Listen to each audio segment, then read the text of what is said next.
الحمد لله رب العالمين والصلاة والسلام على سيد الأنبياء والمرسلين وعلى آله وأصحابه وأزواجه ومن تبعهم بإحسان إلى يوم الدين۔ میرے معزز بزرگوں اور بھائیوں، اللہ تبارک و تعالی نے اپنے محبوب حضرت محمد مصطفیٰ صلی اللہ علیہ وسلم کو دنیا میں مبعوث فرمانے کے بعد انسانوں کو کرنے اور اس کے حکم پر بجا لانے کے جو احکامات اللہ تبارک تعالیٰ نے اپنے نبی کے ذریعے سے دنیا میں مبعوث فرمائے، وہ احکام دو طرح کے ہیں۔ ایک احکام جن کو حقوق اللہ کہا جاتا ہے، اور دوسرے احکام ایسے ہیں، کچھ احکام ایسے ہیں جن کو حقوق العباد کہا جاتا ہے۔ حقوق اللہ کا مطلب یہ ہے کہ ایسی عبادتیں اور ایسے احکامات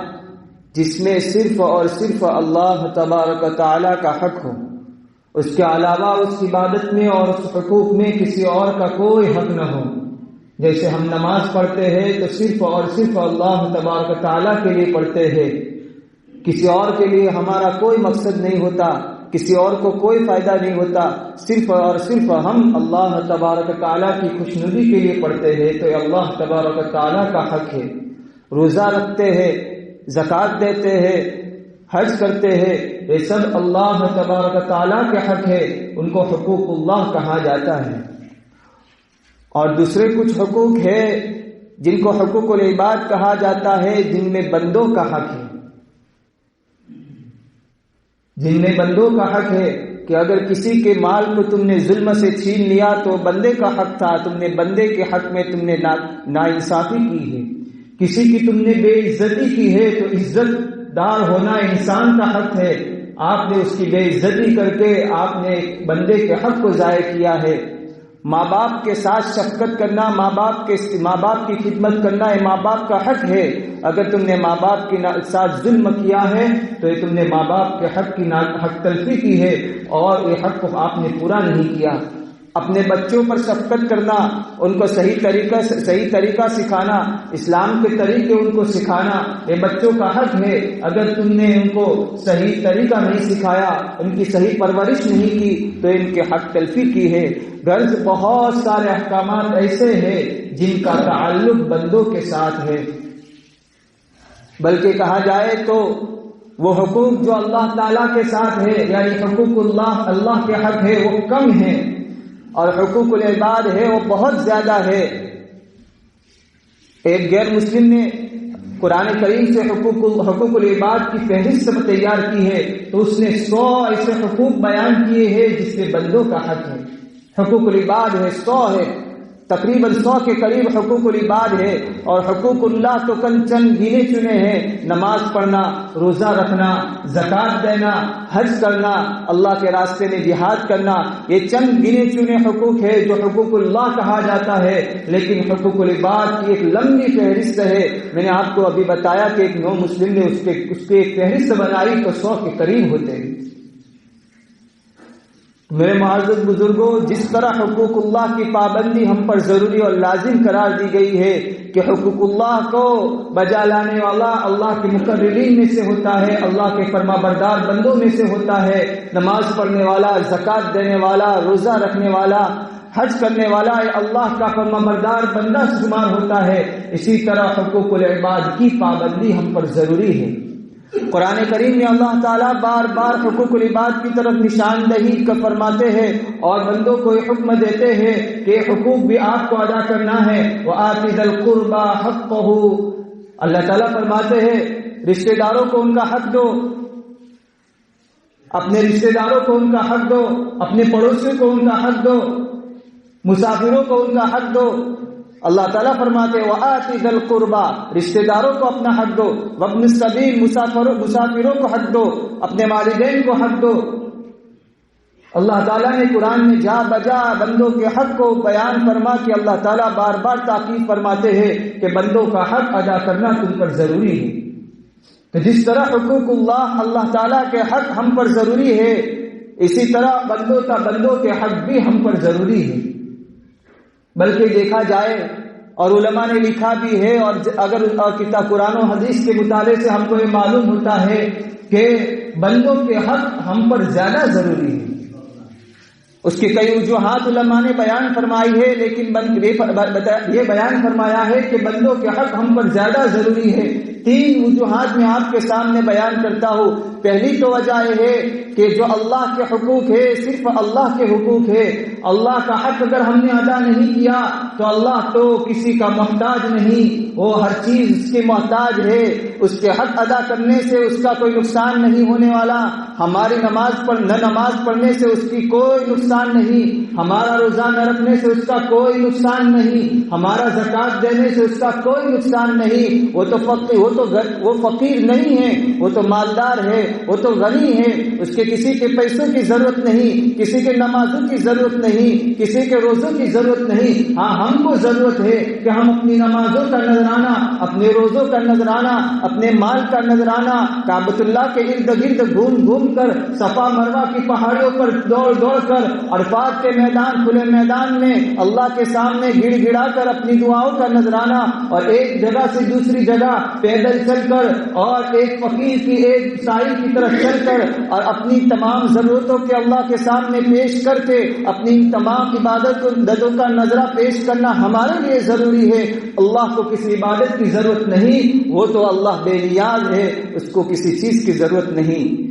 اس لیے حقوق اللہ تو ایسے ہے کہ اگر ہم نے ادا نہیں کیے تو اللہ کو اس کی ضرورت نہیں۔ اور ایک طرف دیکھا جائے تو اللہ بڑا رحیم و کریم ہے۔ الحمدللہ رب العالمین الرحمن الرحیم، قرآن کی ابتدا ہوتے ہی ہم کو اللہ تعالیٰ نے بتایا وہ تو پوری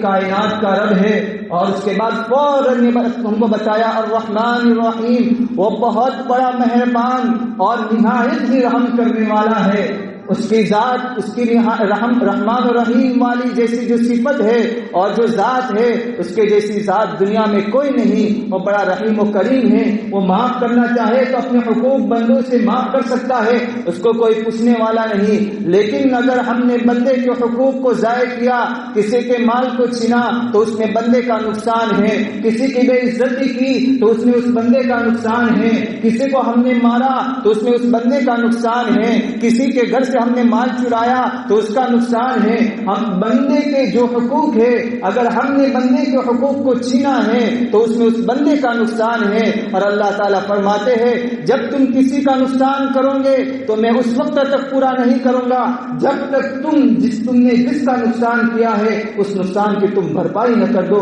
کیونکہ وہ محتاج ہے۔ ہاں اگر تم نے میرا نقصان کیا تو میں تو رحیم و کریم ہوں، میں معاف کر سکتا ہوں۔ اس لیے میرے معزز بزرگوں،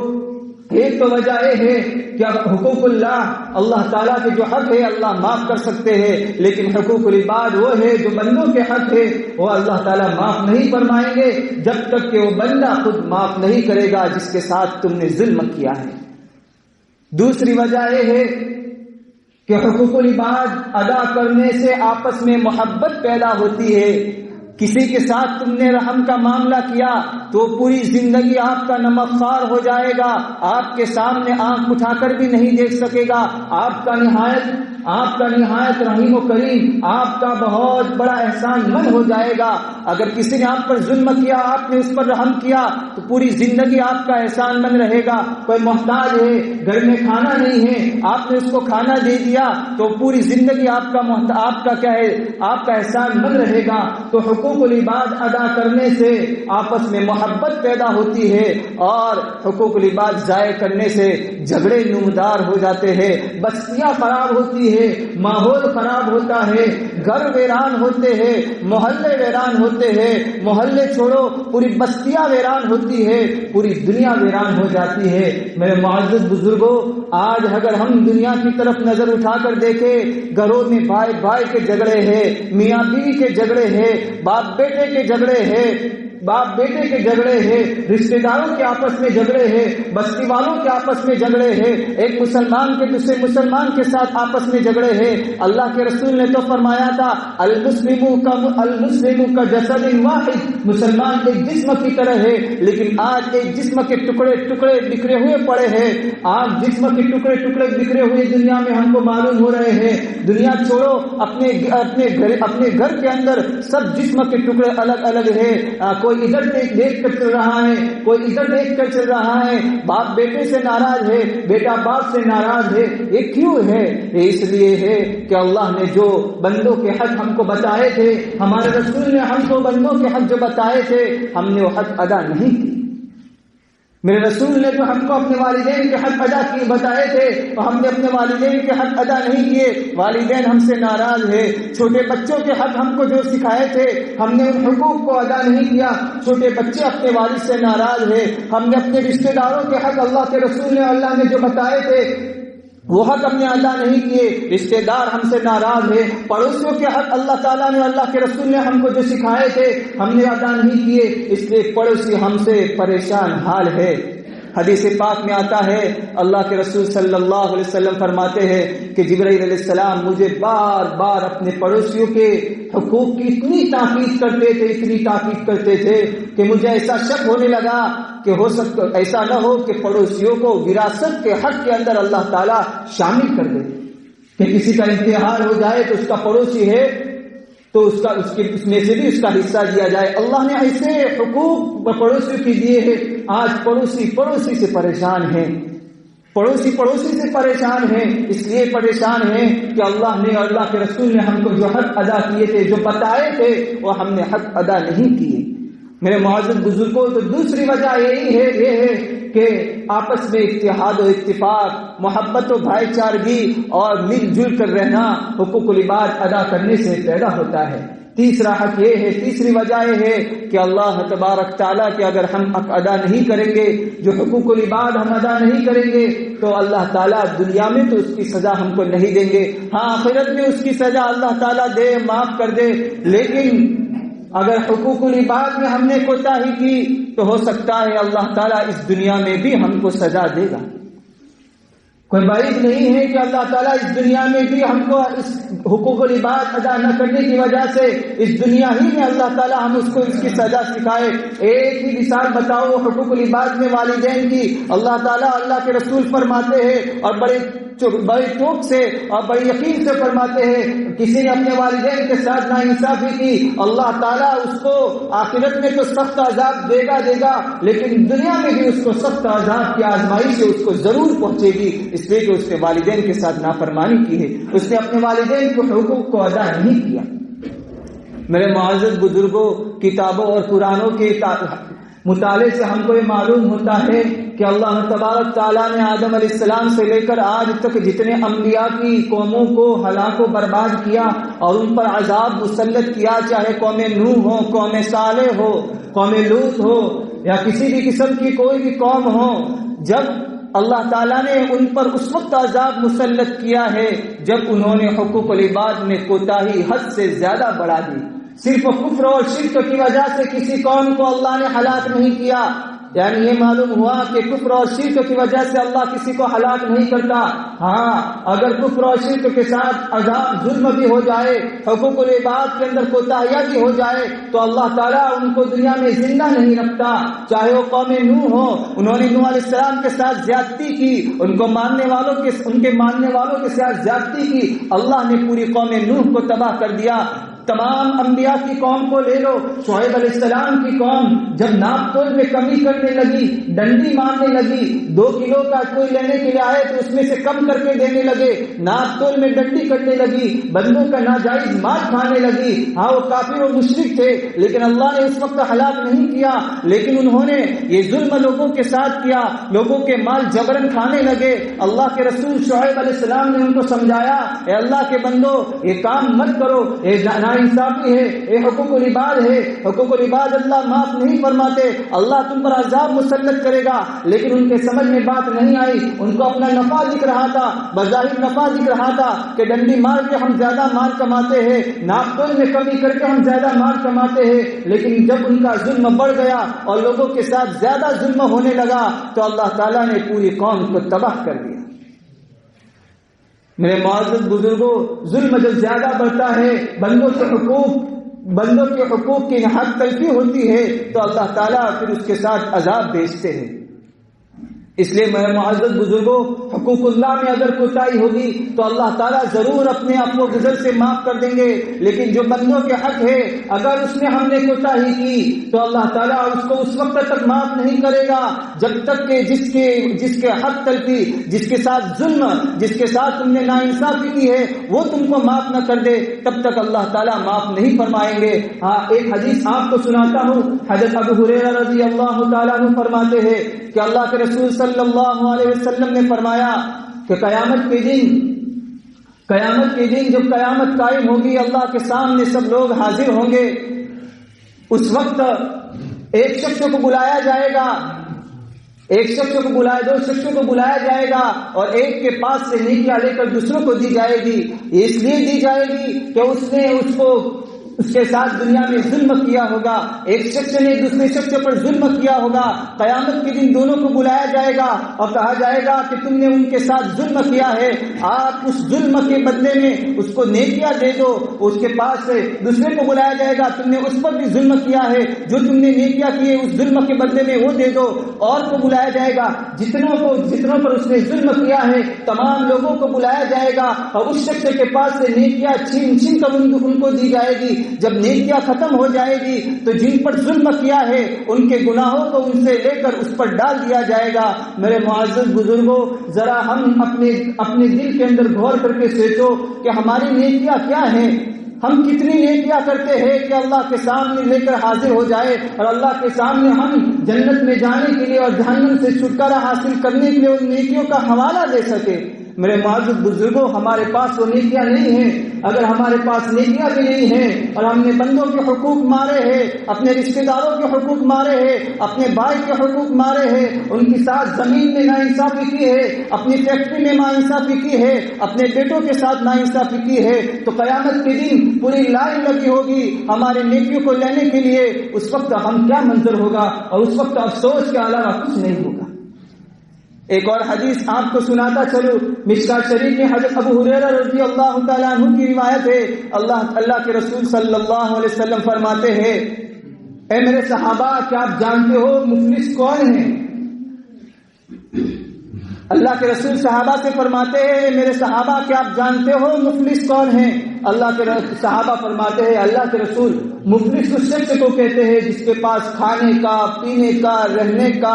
سونے کا کچھ مال نہ ہو، یعنی اس کے پاس کچھ بھی نہ ہو، ایسے شخص کو مفلس کہتے ہیں۔ اللہ کے رسول صلی اللہ علیہ وسلم نے فرمایا، ایسے شخص کو مفلس نہیں کہتے، مفلس اس شخص کو کہتے ہیں جو قیامت کے دن بہت ساری نیکیاں لے کر کے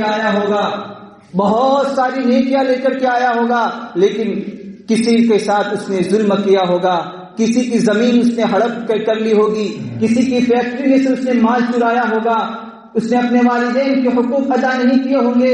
اپنے اساتذہ کو اس نے پریشان کیا ہوگا، اپنے محلے والوں کو اس نے پریشان کیا ہوگا، اتنے لوگوں کو اس نے ایسے تکلیفیں دی ہوگی، تو قیامت کے دن اتنی ساری نیکیاں جو لے کر کے آیا ہوگا وہ سب کی سب نیکیاں ان سب لوگوں کو دے دی جائے گی اور اس کے پاس کچھ نہیں رہے گا۔ تو یہ شخص سب سے بڑا مفلس ہے کہ اس کے پاس اتنی ساری نیکیاں ہونے کے باوجود وہ اپنی نیکیوں سے ذرہ برابر فائدہ نہیں اٹھا سکے گا۔ حضرت عبداللہ بن مبارک رضی اللہ تعالیٰ عنہ، ان کا واقعہ کتابوں میں لکھا ہے کہ شام کی طرف وہ سفر کر کے علم حاصل کرنے کے لیے گئے، ان کے پاس قلم نہیں تھا، ایک شخص سے قلم عاریتاً یعنی کہا کہ مجھے دے دو، میں لکھ کر آپ کو واپس دے دوں گا، تو اس شخص نے ان کو قلم دے دی، تو لکھ رہے تھے اور لکھنے کے بعد اس قلم کو اپنے پاس رکھ لیا اور اس شخص کو دینا بھول گئے۔ شام سے کئی ہزاروں کلومیٹر دور کر کے واپس اپنے وطن آئے اور اپنے سامان کو گھر میں رکھا تو دیکھا کہ اس میں وہ قلم اس شخص کا آ گیا ہے کہ میں نے اس سے خالص عاریتاً پر مانگا تھا، تو واپس اس قلم کو دینے کے لیے ہزاروں کلومیٹر کا سفر کر کے وہاں گئے، اس لیے کہ وہ جانتے تھے کہ حقوق العباد ہے، یہ قلم ہے، خالص ایک قلم لکڑی کی قلم ہے، لیکن یہ لکڑی کی قلم اگر قیامت کے دن اللہ کے سامنے اس شخص نے مجھ سے مانگ لی، اے عبداللہ میں نے آپ کو ایک قلم دی تھی، صرف لکھنے کے لیے دی تھی، واپس مجھے دینی تھی، لیکن آپ نے مجھے نہیں دی، آج مجھے قلم کی ضرورت نہیں، آج مجھے نیکیوں کی ضرورت ہے، آپ اس قلم کے بدلے میں مجھے نیکیاں دے دے، تو میرے پاس کچھ نیکیاں تو نہیں ہے، میں اس کو کیسے نیکیاں دوں گا؟ وہ طرف، وہ فکر عبداللہ بن مبارک رحمۃ اللہ علیہ کو اپنے وطن چھوڑ کر ہزاروں کلومیٹر دور اس شخص کو جا کر وہ قلم دے کر آئے، کہا کہ بوجھ میرے سر پر نہیں ہونا چاہیے کل قیامت کے لیے۔ میرے معزز بزرگوں، ایسے واقعات حضرت فضیل بن عیاض رحمۃ اللہ علیہ بہت بڑے اللہ کے ولی گزرے ہیں۔ پہلے وہ ڈاکو تھے، جنگلات میں رہتے تھے، لوگوں کا مال چھینتے تھے، اور جو قافلہ وہاں سے گزرتا تھا ان کا مال ہڑپ کر کے وہ تقسیم کر لیتے تھے، جو چیزیں ان کی ضرورت کی ہوتی تھی وہ رکھتے تھے، باقی سب چیزیں تقسیم کر دیتے تھے اپنے ساتھیوں میں۔ لیکن ایک مرتبہ ایک قافلے کو انہوں نے لوٹا اور ایک شخص بیٹھا قرآن کی تلاوت کر رہا ہے، الم یأن للذین، وہ قرآن کی ایک آیت ہے جس میں اللہ تعالیٰ فرماتے ہیں کیا تمہارے پاس ابھی تم پر ایسا وقت نہیں آیا ہے کہ تمہارا دل اللہ کی یاد سے نرم ہو جائے؟ یہ آیت تلاوت کر رہا ہے۔ فضیل بن عیاض رحمت اللہ علیہ آیت سن لی، فوراً تڑپ اٹھے، یا اللہ میرا وقت آ گیا ہے۔ اب انہوں نے اسی وقت اس شخص کے سامنے توبہ کی، میں آج سے یہ سب چھوڑ دیتا ہوں، میں آج سے یہ سب ڈاکہ زنی سب چھوڑ دیتا ہوں۔ ان کا ایک طریقہ یہ تھا کہ جس کا بھی وہ مال چھینتے تھے تو اس کو تاریخ کے ساتھ اس کی جگہ کے ساتھ سب لکھ لیتے تھے کہ میں نے اس کا مال لیا ہے، اس کا مال لیا ہے، اس کا چوری کیا ہے، اس پر ڈاکہ ڈالا ہے، سب لکھ لیتے تھے۔ جب اللہ نے ان کو ہدایت دی، انہوں نے توبہ کی، تو ان کے پاس جو کچھ تھا اور جو کچھ اللہ نے ان کو دیا تھا سب کا سب وہ انہوں نے لکھا ہوا تھا، سب کے سب لوگوں کو واپس دے کر کے آ گئے اور سب کو دیا۔ لیکن ایک یہودی تھا کہ ایک یہودی کے پاس قریب 40,000 اشرفیہ کے قریب انہوں نے ڈاکہ ڈالا تھا، لیکن ان کے پاس وہ پیسے نہیں تھے۔ اس یہودی کے پاس گئے اور کہا اے صاحب میرے پاس پیسے نہیں ہیں، میں نے آپ کا مال چوری کیا تھا، آپ جو چاہو آپ کر سکتے ہو، اگر آپ چاہو تو مجھے ملازم رکھ لو، میں آپ کے یہاں کام کروں گا، جب آپ کو 40,000 اشرفیہ واپس دے دوں تب مجھے چھوڑ دینا۔ تو اس یہودی نے کہا ٹھیک ہے چلو یہی کام کر لو، میرے یہاں مزدوری کر لو۔ تو ان کے یہاں مزدوری کرنے کے لیے لگ گئے، فضیل بن عیاض رحمۃ اللہ علیہ ان کے یہاں مزدوری کرنے کے لیے لگ گئے، کئی سال تک مزدوری کی۔ اس کے بعد اس یہودی نے کہا کہ فضیل میں آپ کو کچھ پیسے دیتا ہوں، میں نے تو یہ وعدہ کیا تھا کہ آپ کو کبھی بھی چھوڑوں گا نہیں، قسم کھا رکھی ہے کہ جب تک آپ مجھے 40,000 اشرفیہ نہیں دیں گے تب تک میں آپ کو چھوڑوں گا نہیں، لیکن اب مجھے رحم آتا ہے آپ کو چھوڑ دوں گا، لیکن میں نے قسم کھائی ہے اس لیے میں آپ سے پیسے لیے بغیر تو نہیں چھوڑ سکتا ہوں۔ تو انہوں نے کہا ایک طریقہ ہے، اس یہودی نے کہا ایک طریقہ ہے، میرے بستر پر جاؤ، وہاں 40,000 اشرفیہ رکھی ہوئی ہے، میں آپ کو وہ اشرفیہ دے دیتا ہوں، اس کو لے کر آپ مجھے واپس دے دینا تاکہ میرا وہ قرض پورا ہو جائے۔ تو لے کر کے آئے اور اس یہودی کو دیا، تو یہودی نے دیکھا، تھوڑی دیر دیکھتے رہے اور پھر کہا کہ فضیل مجھے کلمہ پڑھا لو، اس لیے کہ میں نے ہماری کتابوں میں پڑھا ہے کہ ایک سچی پکی توبہ کرنے والا اور اپنے حقوق کی ادائیگی کرنے والا، ایک اللہ کے رسول محمد صلی اللہ علیہ وسلم کا امتی اگر سچی پکی توبہ کرتا ہے تو اس کے ہاتھ اگر مٹی پر بھی لگ جاتے ہیں تو سونا بن جاتی ہے۔ میں نے وہ اس تھیلی میں اشرفیہ نہیں رکھی تھی بلکہ مٹی بھر کر کے رکھی تھی، لیکن آپ نے سچے پکی توبہ کی ہے، آپ کے ہاتھ لگنے کی وجہ سے وہ مٹی بھی سونا بن گئی۔ تو میرے معزز بزرگوں، حقوق العباد کی پابندی بہت ضروری ہے۔ آج ہم سے نماز پہلی صف میں ہوتی ہے، بڑے بڑے لوگوں کی دعوتیں ہوتی ہے، حقوق اللہ تو بہت ادا ہوتے ہیں، لیکن حقوق العباد میں بہت کوتاہی ہوتی ہے، اس لیے ہمارے گھر ویران ہوتے ہیں، ہمارے معاشرے ویران ہوتے ہیں، ہمارے محلات ویران ہوتے ہیں۔ ہمیں اپنے حقوق کے ساتھ ساتھ اپنے والدین کے حقوق اور بندوں کے حقوق، تمام تر حقوق کو ادا کرنا ہمارے لیے ضروری ہے۔ اللہ تعالیٰ سے ہم دعا کرتے ہیں کہ اللہ تعالیٰ بندوں کے حقوق کو ہمیں پورا ادا کرنے کی توفیق عطا فرمائے۔